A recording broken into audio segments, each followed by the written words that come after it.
Joining us now, Rakesh Sinha, Rajya Sabha MP of the BJP. Rakesh Sinha, we heard both these leaders say effectively that the Home Minister of the country is on record saying that the NRC is going to be implemented, not just in Bengal, around the country. That was his latest comment, stated on the floor of the parliament in the Rajya Sabha. What the Prime Minister has said today and what the Home Minister has said on record in parliament flatly contradict each other. Who are we to believe? No, as far as NRC is concerned, it was the intent of the government that NRC would be implemented. But when Prime Minister made it clear that there is no NRC at present, if anything would happen in the future, all the stakeholders and all the citizens of the country and all political parties would be taken into consideration. But I was listening to Sitaram Yechury. He has been in Indian politics for a long time and he has been a parliamentarian. And I am really surprised his double speak.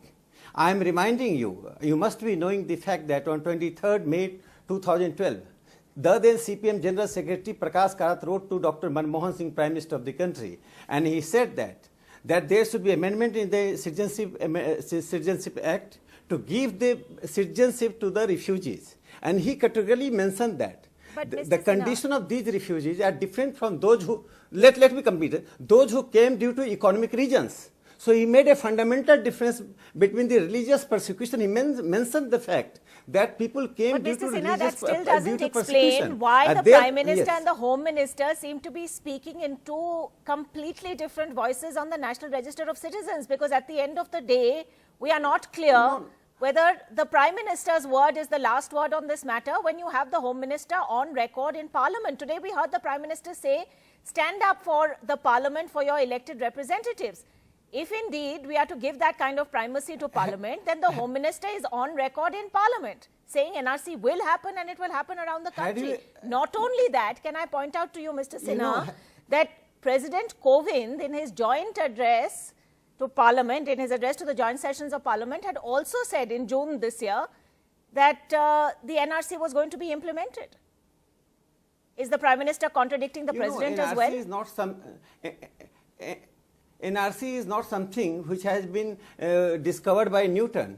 NRC is mandated by the Citizenship Act of 1951, and that was discussed in the Parliament. So the question is not that NRC is something going to be disastrous for any community, any religion, or any caste. This is preposterous. I am surprised that people are speaking against NRC just like that. NRC is going to be just like a fascist measure.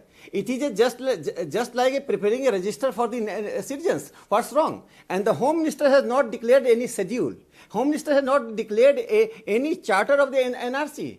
No. Therefore, when the Prime Minister categorically says that there is no NRC at present, and the present battle, this is a battle. This is not a satyagraha. This is not a demonstration. This is a battle using the violent means and using the violent words against Narendra Modi. But Mr. Sinha, are you denying that are you denying that protests have also been peaceful and constitutional? That there have been many protests around the country, not all violent?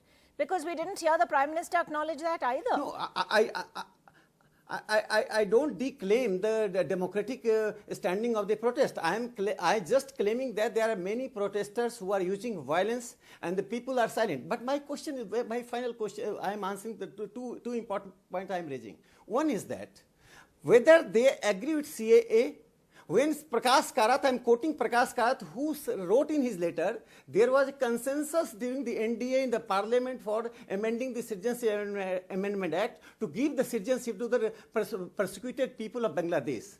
Now, why are they changing their position? It is surprising. Citizenship is a very important concept, and that concept is related to our statehood. When the state is making march to give citizenship to the persecuted people, then they say this is a communal, this is a fascist.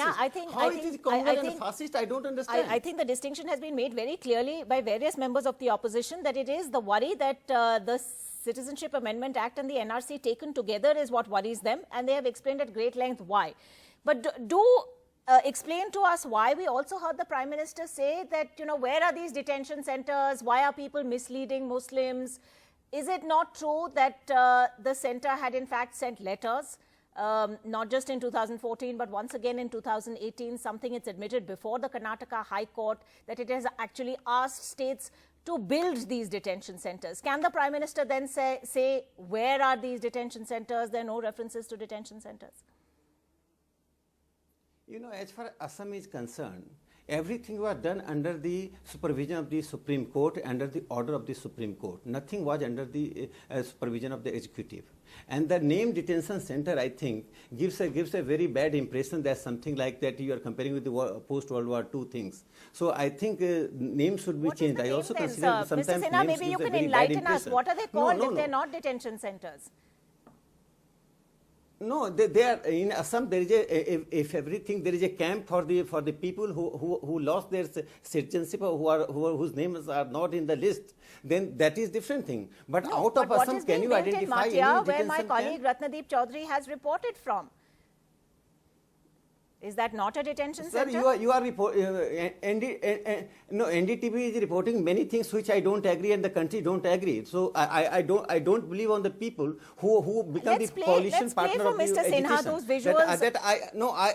I categorically say that if you are going against the state, you are going against the government. Both are two different things.